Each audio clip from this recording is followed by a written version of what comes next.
آج میں آپ سے رومانیہ میں بحالی کے متعلق بات کرنا چاہتا ہوں۔ ہاں، خدا نے مجھے برکت بخشی اور موقع دیا کہ میری زندگی میں مختلف اوقات میں اس کے روح کی تحریکیں دیکھوں، اور انہی اوقات میں سے ایک تھا جب میں نے رومانیہ کی قوم کی بحالی میں خدا کو متحرک ہوتے اور کام کرتے دیکھا۔ پہلی بار 1980 میں رومانیہ گیا اور میں نے خدا کو ایسے کام کرتے دیکھا جیسے پہلے کبھی نہیں دیکھا تھا۔ جب میں وہاں گیا پہلی بار میں ایک گرجا گھر میں داخل ہوا۔ ہم وقت سے 1 گھنٹہ پہلے وہاں پہنچ گئے اور وہ جگہ کھچا کھچ بھری ہوئی تھی، اور اس طرح کھچا کھچ بھری ہونے کی وجہ یہ تھی کہ لوگ دعا کر رہے تھے۔ ابھی عبادت شروع نہیں ہوئی تھی۔ یہ لوگ تھے جو عبادت شروع ہونے سے پہلے خدا کی تلاش کر رہے تھے۔ کچھ تھا جو اس کے محض چند ہی سال قبل ہوا تھا۔ وہاں لیویولا نامی ایک پاسبان تھا، اور اس پاسبان نے لوگوں کو دعا کے لیے للکارا، اور اس نے انہیں ایک عجیب طریقے سے دعا کرنے کو کہا۔ اس نے کہا، آپ دعا کریں کہ ایک دن ہم قوم کے بڑے اسٹیڈیم میں کھڑے ہو کر انجیل کی منادی کریں۔ دعا کریں کہ ایک دن ٹیلی ویژن اور ریڈیو پر انجیل کی منادی ہوا کرے۔ اچھا، اس دوران کمیونسٹ مسیحوں کی سخت ایذا رسانی کر رہے تھے۔ دراصل وہ میرے دوست تھے جنہیں پیٹا گیا، جو قید خانے میں گئے تھے۔ یہ دوست تھے جنہوں نے مسیح پر اپنے ایمان کے باعث نوکریاں کھو دی تھیں، اور پس لوگ آئے اور کہا، پادری صاحب، یہ کیسے ممکن ہے؟ یہ کیسے ہو سکتا ہے؟ آپ جانتے ہیں ہمارے ساتھ کیا ہوتا ہے؟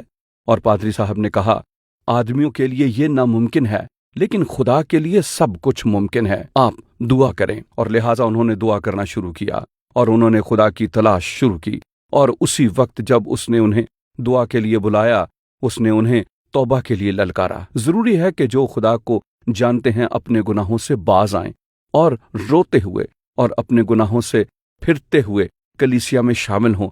کلیسیا میں یوں ایک بڑی توبہ کی منادی ہوئی، اور توبہ نے جگہ لی۔ اچھا، لوگوں نے نہ 1 سال کے لیے، نہ 2 سال کے لیے، نہ 5 سال کے لیے، نہ 10 سال کے لیے دعا کی۔ میں جانتا ہوں انہوں نے دعا کی۔ 15 سال انہوں نے بحالی کے لیے دعا کی۔ جب میں وہاں گیا میں نے سوچا کہ وہ پہلے سے ہی بحالی کا تجربہ کر رہے تھے، کیونکہ لوگ مسیح کے پاس آ رہے تھے، کلیسیا ترقی کر رہی تھی، اور وہ رومانیہ کے تمام علاقوں میں پھیل رہی تھی۔ لیکن 1999 میں کرسمس کے دن کچھ ہوا۔ ایک پاسبان تیسورا کے شہر میں گرفتار ہو گیا، اور پورے شہر سے مسیحی اکٹھے ہوئے۔ انہوں نے ایک دائرہ بنایا اور اس کی حفاظت کے لیے باہوں میں باہیں ڈال کر ایک زنجیر بنا ڈالی۔ دہشت دلانے والی خفیہ پولیس نے بھیڑ میں معصوم آدمیوں، عورتوں اور بچوں کو مارتے ہوئے گولیاں چلانا شروع کر دیں، اور جب شہیدوں کا خون سڑکوں پر بہنا شروع ہوا، ہاں، میں آپ کو بتانا چاہتا ہوں، وہاں خدا کے لوگوں کے درمیان خدا کا جلال ظاہر ہوا۔ 2 لاکھ لوگ احتجاج کے لیے ایک مرکزی چوک میں جمع ہو گئے۔